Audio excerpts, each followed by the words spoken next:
Jeste li gledali film Odiseja? Ja jesam. Meni je film odličan. Puno toga se dogodilo što nije originalno u knjizi, odnosno u Homerovom epu, i nemamo ništa protiv toga. Ja sam učiteljica Lucija i danas sam izabrala 5 meni najzanimljivijih, možda ovako najupečatljivijih i najjednostavnijih razlika između Homerovog epa Odiseja i Nolanovog filma Odiseja koji se ovih dana emitira u kinima. Ako niste pogledali film, onda ovaj video svakako ostavite za malo kasnije. Spoileri.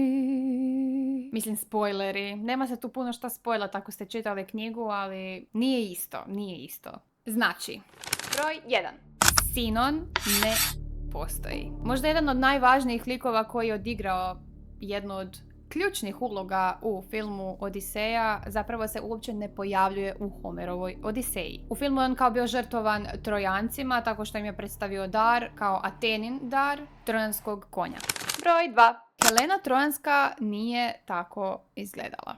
Ovo je kao neka glavna tema u medijima, jer se u Ilijadi i Odiseji Helena spominje kao bjeloruka, što bi onda značilo da je svjetlije puti. Po meni je možda važnije spomenuti ožiljke na Heleninom licu, jer mi Helenu prema knjizi doživljavamo kao neku savršenu, lijepu ženu prekrasnog lica koje sigurno ne nosi ovako teške ožiljke, koji sigurno nose neku tešku prošlost. Osim toga, u filmu se spominje kako ima i sestru blizanku Klitemnestru, koja izgleda kao ona, identične su, ali to prema knjizi nije moguće zato što imaju različitog oca. Helena je recimo Zeusova kćer, dok Klitemnestra nije, pa nisam baš sigurna koliko je to moguće. Tako da je to umjetnička sloboda redatelja.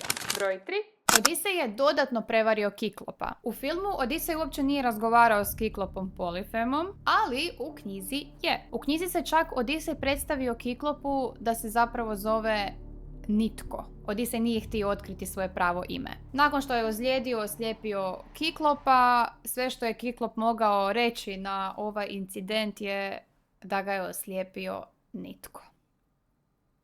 I tu dolazi do izražaja ta Odisejeva snalažljivost, lukavost, kreativnost. To je isto kao kritika filma, odnosno da on u filmu nije dovoljno prikazan takvim. Ali dobra varka, jel da? Broj 4. Telemah i Odisej se uopće nisu sreli u Pilosu kao što se to dogodilo u filmu. Oni su se zapravo vidjeli tek kod svinjara i Odisej otkrio svoj identitet, a onda kasnije i planove kako planira riješiti situaciju s proscima, koji su se nasadili u njegov dom dok ga nije bilo sve ovo vrijeme. Broj 5. Kraj je dosta drugačiji. Neću sad previše komplicirati. Uglavnom u filmu, nakon što je Odisej porazio sve prosce, otišao je u dobrovoljno izgnanstvo. I sa svojom suprugom Penelopom otišao na zapad. Dakle, oni su otišli, a sin Telemah je postao kralj. U Homerovoj Odiseji u principu Odisej ostaje kralj, Penelopa kraljica, a sin ostaje princ.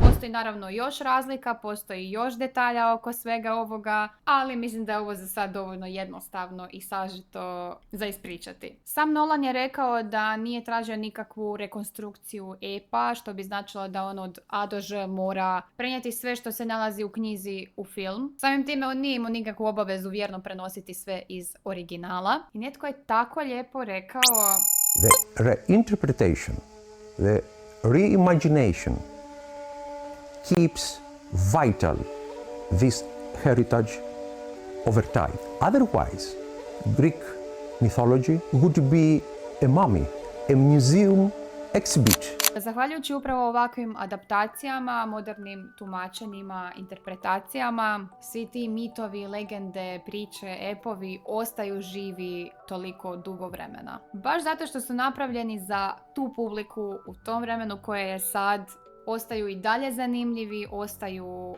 aktualni i tako zapravo ostaju živima i dan danas.